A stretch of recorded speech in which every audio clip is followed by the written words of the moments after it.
Meeke and I'm a final year PhD student here at FB Hillsborough. So I've been working on the sheep side of things. So today's presentation is sort of going to focus more on the animal performance side of things rather than the grass, because I'm still trying to work out all the variability of the grass data across the farms. So just a bit about what my PhD was about for the dairy and beef farmers in the room. It was Land from Grass project, and it was a 3-year project funded by DAERA and AgResearch. So it was grazing trials to try and investigate the effect of different grazing strategies on animal and grassland performance. So the on-farm work was to try and provide a detailed understanding of variability in grass growth and production and quality across sheep farms in Northern Ireland, and also to identify realistic targets for lowland sheep production in Northern Ireland, and evaluate 4 versus 8 paddock rotational grazing systems, and also evaluate different breed types under those similar grazing techniques. So it maps just the 5 farms. So I know we go on and on about grass, but really it's the true value of grass, especially to the sheep system. It can supply up to 90 to 95% of the animal energy requirements of sheep. So really the only need for concentrate is really around lambing time, or if there's a particularly wet year, to finish lambs in the autumn time. So value of grass has 11 to 12 megajoules of energy, so that's basically what sheep require. Also it has a high crude protein of 16 to 20%, provided that it's managed correctly throughout the year. So really we do have a competitive advantage within our livestock systems, particularly our lamb systems. We could produce lamb from an almost entirely grass-based diet. So it sort of brings me a bit to the background as why did we go to look at 4 versus 8. So as Lauren and Kat have previously mentioned, grass utilisation is one of the key factors influencing profitability on our grass-based livestock production systems. And at present, a report by DAERA back in 2016 found that on our beef and sheep farms we were only utilising 4.1 tonne, which is very low whenever we look at what is being produced across all the farmers in this room and what's being utilised, as Kat showed. So we went to look at the research to see what had previously been done on sheep grazing. So previous research had showed that rotational grazing can deliver higher levels of animal and grassland performance compared to set stocking. So that's why we went down the route of comparing rotational systems. Also research by Warner and Shire, although it's very old, 1984, it showed that the 4 paddock system had a higher grass production across all 3 years compared to set stock system. So that's why I've looked at rotational systems, but the question sort of still remained for the sheep guys as to what is the optimal number of paddocks for our sheep production. So that's why we decided to look at 4 versus 8. So in terms of the study design, it was implemented on farm, and I'll talk a bit about that later. But also I had a site here at Hillsborough, just as you come in at the checkpoint actually. I used that field for 2018 and 2019. So there's the 2 rotational grazing systems, the 4 and 8, and there's 1.6 hectares per treatment. 22 ewes and their twin lambs per treatment, and that was a stocking rate of 14 ewes to the hectare. In terms of grazing management then, Kat had mentioned we're slightly different to everybody else in the room. We were trying to go in at 8 to 10 centimetres. With the sheep guys, that's 26 to 2800. For the R plate metre calibration or formula would be different to the beef and dairy guys. Then post grazing would be wanting 4 centimetres. Post weaning then, the guys and here we put into place a leader follower system. So the lambs are getting the first access to good quality grass, and the ewes then essentially are coming in to mop up, bring that grass back down to 4 centimetres for the next rotation then. So in terms of flock management here, it's a mid-season lamb production system. The average birth date was the 6th of March. The lambs were weaned on average at 14 weeks of age, and as I've previously said, it was a leader follower system that was put into place post-weaning. Lambs were drafted for slaughter to produce a target weight of 20 to 21 kilos. In terms of then what we recorded, so ewe body weight and body condition score was recorded at turnout, 10 weeks post-lambing, and then again at weaning. Lamb live weight gain, birth weights were recorded, and then from 6 weeks of age they were recorded on a fortnightly basis right up until slaughter. We also have the slaughter data that was provided by the abattoirs. So we have the carcass weight, the conformation and the fat score, and also calculated days to slaughter. Also in 2019 we had ewe and lamb grazing behaviour collars on. So we had 10 collars per treatment, and we were trying to look at the different interaction of the ewes within the paddocks, and also then the interaction between the ewes and the lambs whilst in the paddocks. So just an overview of the results then. So this is the lamb performance from birth to weaning across the 2 years. So it's the combined data run through stats. So what we found was there was no difference in lamb performance up to 6 weeks. As you can see, they're pretty much the same, 276 and 274 in terms of average daily gain. But from 6 weeks of age then, it starts to be a change, and the 4 paddock seems to be coming out better than the 8. What I can put this down to is up to 6 weeks, the lamb is reliant on the ewe for milk supply. But once they're starting to become more independent and grazing more, as the competition within the paddocks increases in the 8 paddock system, it seems to be then causing a drop in lamb performance. So as you can see, the real driver of the weaning weights is 10 to 14 weeks. You can see the 4 paddock is doing 261 grams a day, whereas the 8 paddock is only doing 193. So that's a considerable drop, and it's 3-star significance level. Also then that from birth to weaning then, their average daily gain, 279 and 250 on the 8 paddock. So that all carried through then to ending up the weaning weights on the 4 paddock system were 2 kilos more, actually 2.5 kilos heavier on the 4 paddock compared to the 8. In terms of ewe performance then, there was no significant effect of treatment on ewe body weight or body condition score. As you can see the whole way through, following the same trend, gaining until 10 weeks and then again on till weaning.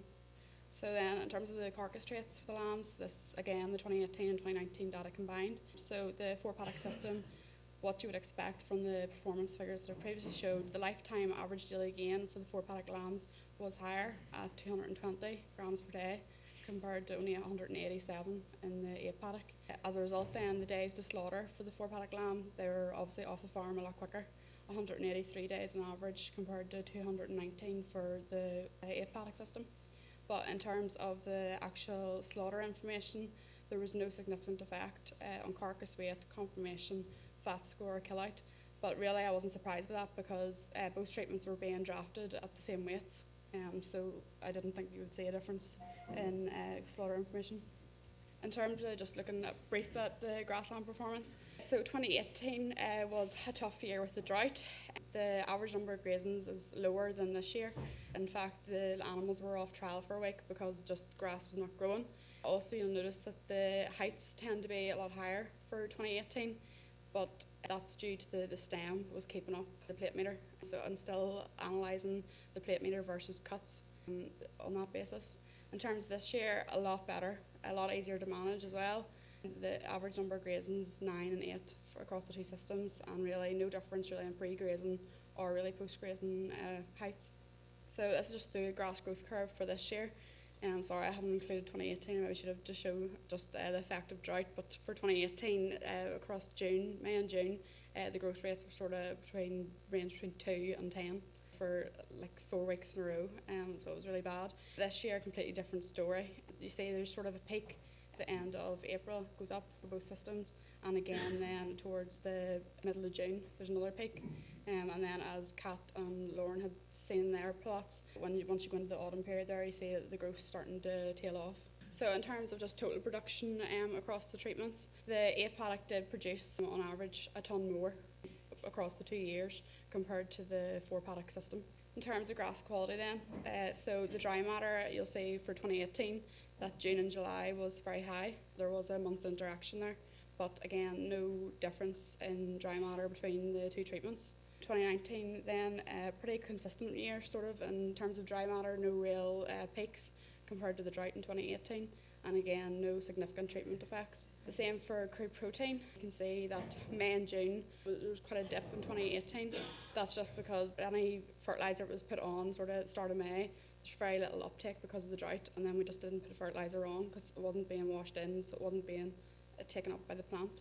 Then you see the dramatic rise in July and August when actually there was a bit of rain and fertiliser was applied. For this year then, you can sort of see the crude protein, actually there was a difference between treatment. Can't really explain that at the minute. I think it's to do with ADF, which I'll go on to show here.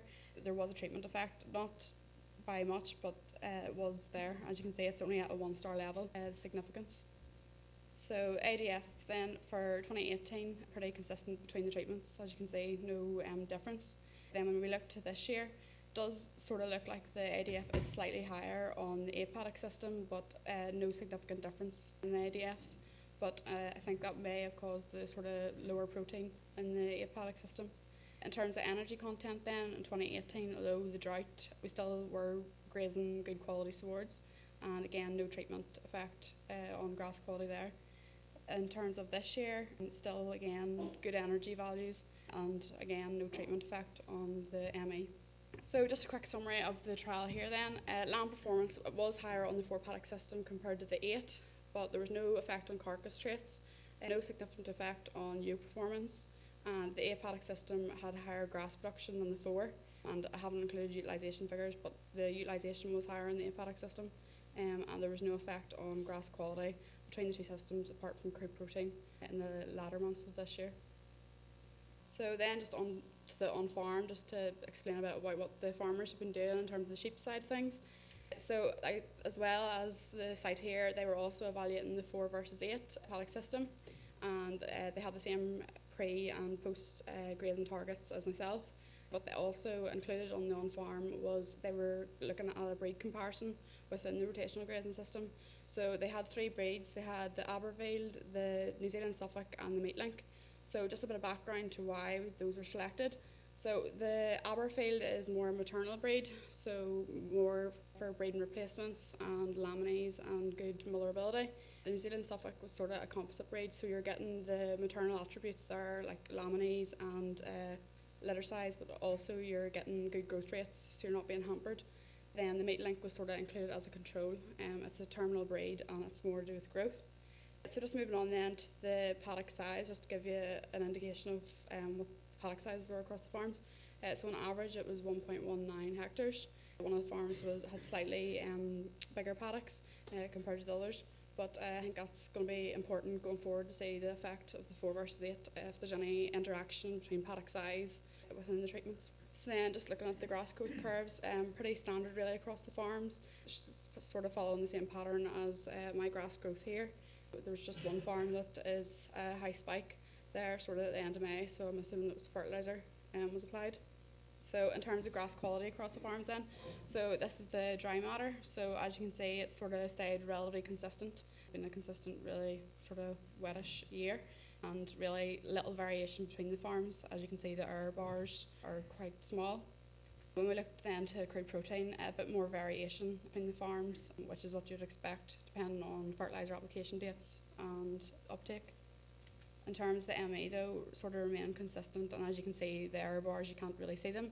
So across the farms, not much variation in terms of the ME for the sheep guys, sort of hitting high 10s and 11s.